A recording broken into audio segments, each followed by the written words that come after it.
Assalamualaikum warahmatullahi wabarakatuh. Selamat siang. Kami Waalaikumsalam dari warahmatullahi wabarakatuh. kelompok dari tugas rekayasa perangkat lunak ingin melakukan presentasi dengan judul rekayasa perangkat lunak sistem diagnosa kerusakan sepeda motor dengan anggota pertama Mas Muhammad Nasihin, kedua Widodo, ketiga Mas Koirul Mukti, keempat Mas Agus Irdianto, dan selanjutnya ada Mas Hamid. Langsung saja kita ke bagian inti untuk abstrak. Abstraknya, kebanyakan pengendara cenderung menyerahkan kerusakan sepeda motor itu langsung kepada mekanik yang ada di bengkel. Mereka tidak tahu apakah kerusakan itu sederhana atau rumit untuk diperbaiki. Untuk menangani masalah tersebut dibutuhkan suatu sistem pakar agar mampu untuk dianalisa, menemukan dan memberikan solusi dan dilakukan oleh orang awam sekalipun. Kemampuan seorang mekanik sepeda motor bisa diimplementasikan ke dalam sebuah sistem pakar.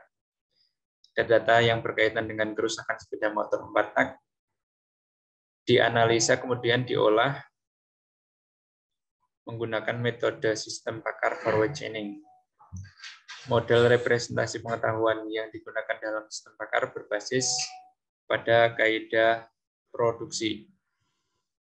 Desain sistem dilakukan menggunakan bantuan aplikasi TarUML. Sistem pakar dibuat menggunakan bahasa PHP serta database MySQL, sehingga menghasilkan sebuah sistem pakar untuk mendeteksi kerusakan pada sepeda motor 4 tak. Berdasarkan hasil pengujian dan percobaan yang dilakukan, menunjukkan bahwa sistem pakar untuk deteksi kerusakan sepeda motor berfungsi dengan baik. Sistem pakar mendeteksi kerusakan sepeda motor menggunakan metode forward chaining berbasis web, dapat digunakan untuk membantu mekanik dalam menangani permasalahan yang berkaitan dengan kerusakan sepeda motor, yang dapat digunakan sebagai sumber pengetahuan mengenai hal-hal yang berhubungan dengan sepeda motor 4 tak, seperti gejala kerusakan sepeda motor 4 tak, penyebabnya, serta solusi untuk mengatasinya. Lanjut, untuk variabel data mungkin bisa disampaikan oleh Mas Nasihin. Yang selanjutnya yaitu variabel data. Data merupakan fakta dari suatu objek atau kejadian yang belum memiliki makna. Data merupakan komponen penting dalam membentuk informasi. Variabel penelitian pada dasarnya adalah segala sesuatu yang berbentuk apa saja yang ditetapkan oleh peneliti untuk dipelajari, sehingga diperoleh informasi dan kesimpulannya. Variabel harus didefinisikan secara operasional agar lebih mudah dicari hubungannya antara satu variabel dengan lainnya dan pengukurannya. Adapun manfaat operasional variabel antara lain untuk mengidentifikasi kriteria yang sedang didefinisikan. Dalam penelitian ini, operasional variabel yang digunakan adalah kerusakan sepeda motor 4 tak. Jenis kerusakan yang diteliti penulis adalah kerusakan yang umum terjadi pada sepeda motor 4 tak. Adapun data-data yang dapat ditarik dari website adalah sebagai berikut. Data tipe motor merupakan data yang berisi rincian tipe motor yang digunakan. Data gejala kerusakan merupakan data yang berisi gejala-gejala yang dialami oleh sepeda motor. Data indikasi kerusakan merupakan data indikasi tentang apa yang menyebabkan kerusakan pada sepeda motor.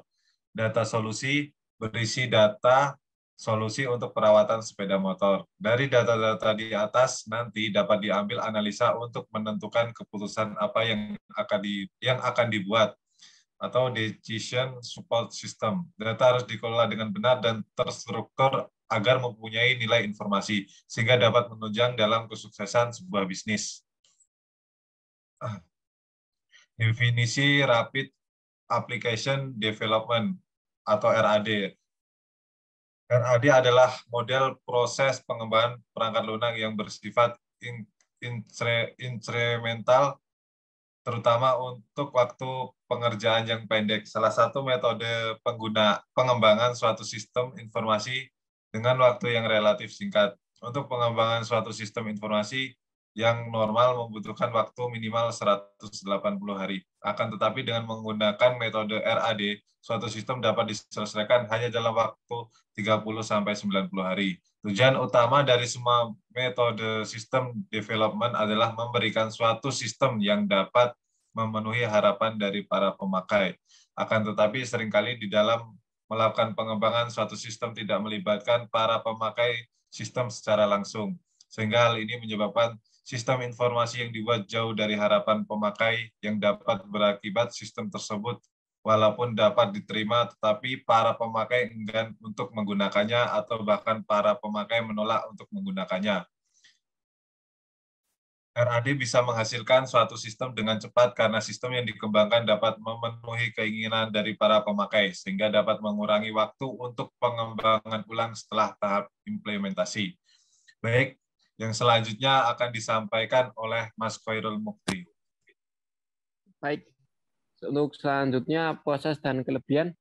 Untuk proses atau step by step rapid application development RAD, tahapan dari metode RAD sendiri terdiri dari 4 tahapan yang meliputi: 1. Menentukan persyaratan proyek, 2. Membuat prototipe, 3. Rapid construction dan feedback, 4. Implementasi dan finalisasi. Lalu untuk kelebihan dan kekurangan rapid application development, kelebihannya adalah kebutuhan aplikasi bisa berubah sewaktu-waktu. Lalu aplikasi dikembangkan berdasarkan kebutuhan dan keinginan user atau pemakai. 3. Memperkecil kemungkinan error dan hal buruk lainnya. 4. Waktu pengembangan aplikasi bisa lebih cepat dan efektif. 5. Mempermudah proses integrasi.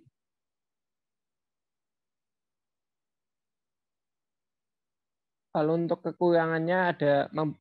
Membutuhkan tim dengan skill teknis yang mumpuni. 2. Memerlukan kolaborasi tim yang kuat.